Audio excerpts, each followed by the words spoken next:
네, 안녕하세요. 6월 26일 수요일 짱목과 말씀 수다의 시간입니다. 오늘 우리에게 주신 하나님의 말씀은 요한복음 19장 31절부터 42절의 내용의 말씀입니다. 하나님 말씀을 보시겠습니다. 이 날은 준비일이라. 유대인들은 그 안식일이 큰 날이므로 그 안식일에 시체들을 십자가에 두지 아니하려 하여 빌라도에게 그들의 다리를 꺾어 시체를 치워달라 하니, 군인들이 가서 예수와 함께 못 박힌 첫째 사람과 또 그 다른 사람의 다리를 꺾고 예수께 이르러서는 이미 죽으신 것을 보고 다리를 꺾지 아니하고, 그중 한 군인이 창으로 옆구리를 찌르니 곧 피와 물이 나오더라. 이를 본 자가 증언하였으니 그 증언이 참이라. 그가 자기의 말하는 것이 참인 줄 알고 너희로 믿게 하려 함이니라. 이 일이 일어난 것은 그 뼈가 하나도 꺾이지 아니하리란 성경을 응하게 하려 함이라. 또 다른 성경에 그들이 그 찌른 자를 보리라 하였느니라. 아리마대 사람 요셉은 예수의 제자이나 유대인이 두려워 그것을 숨기더니 이 일 후에 빌라도에게 예수의 시체를 가져가기를 구하매 빌라도가 허락하는지라. 이에 가서 예수의 시체를 가져가니라. 일찍이 예수께 밤에 찾아왔던 니고데모도 모략과 침향 섞은 것을 100리트라쯤 가지고 온지라. 이에 예수의 시체를 가져다가 유대인의 장례법대로 그 향품과 함께 세마포로 쌌더라. 예수께서 십자가에 못 박히신 곳에 동산이 있고 동산 안에 아직 사람을 장산 일이 없는 새 무덤이 있는지라. 이 날은 유대인의 준비일이요 또 무덤이 가까운 고로 예수를 거기 두니라. 자, 예수님이 이제 십자가에 달려 돌아가시고 무덤에 안치되셨습니다. 자, 그러니까 유대인들은 이제 안식일을 만나게 되고 시체를 십자가에 이제 두는 것은 안식일에 좋지 않다 생각을 해서 치워달라고 하셨습니다. 그래서 결국 예수님은 이미 죽으셨기 때문에 결국은 이제 이 예수님이 그 무덤으로 이제 옮기는 되는 과정입니다. 그런데 이들이 이제 정말 예수님이 죽었는가를 확인하기 위해서 이 빌라도에게 다리를 꺾어서 시체를 치워달라고 이렇게 얘기를 한 겁니다. 그래서 다리를 꺾어보고 결국 꺾이지 않는 걸 보면서 옆구리에 이제 칼을 찔리고 피와 물이 나오게 되었고, 결국은 이 뼈가 꺾이지 않게 된 이유는 또 역시 구약 성경에 응하기 위한 것이다 라고 오늘 성경은 이 요한을 통해서 우리에게 말씀을 하고 있는 것입니다. 예수님이 메시아임을 계속 알려야 되는 겁니다. 나사렛의 아주 작은 곳에서 태어난 한 청년의 이야기인데, 이 청년이 인류를 구원하신 구세주라고 하는 것을, 메시아라는 것을 이야기를 해야 되는데 이게 좀 쉽지 않은 거죠. 그러니까 어떻게든 간에 구약에 있는 말씀들이 그대로 이루어지게 하려고 하는 모습들을 이제 보여주시게 되었고, 그리고 이 죽음이라고 하는 부분에서 또한 완전히 이 땅에서 죽어야지만 우리의 죄를 담당하실 수가 있는 것이기 때문에, 우리 죄가 결국 죽음을 사한 것이기 때문에 결국은 예수님이 또 완전히 죽어야 되시는 그러한 상황으로 계속 성경은 우리에게 안내를 하고 있는 것을 볼 수가 있습니다. 이 죽음은 나와 상관없는 것이 아니라 나의 죄를 위해서 죽으셨다라고 하는 것을 볼 수가 있어요. 어떻게 이걸 알 수 있는가? 우리는 오늘 이 6월절을 우리는 기억을 하죠. 출애굽에 나갔을 때에 장자들이 이 죽음이 오게 되었을 때에 하나님은 문설주에다가 6월절 어린 양의 피를 바르게 하였고, 그리고 실질적으로 이 죽음이 그들에게 왔을 때에 이스라엘 백성들의 장자들은 죽지를 않았습니다. 그런데 애굽의 장자들은 다 죽었어요. 이유는 아주 간단했습니다. 문설주에 어린 양의 피를 발랐는가? 그러면서 이 6월절이 예수님의 어린 양의 사건으로 드러나게 되고, 십자가의 복음이 바로 이 6월절로 잘 우리에게 풀이가 된다라고 그렇게 생각할 수가 있습니다.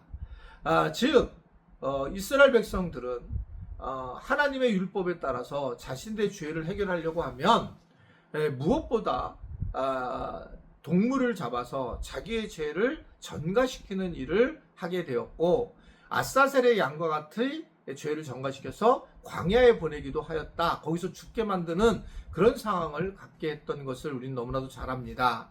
예수님은 우리의 죄를 담당하기 위해서 십자가에서 죽으셔야만 했고, 그 죽음이 완전해야 됐고, 그 죽음을 또한 통해서 메시아임을 명료하게 드러내기 위한 그런 방식들의 플랫이 계속 요한을 통해서 우리에게 전해지고 있는 것입니다.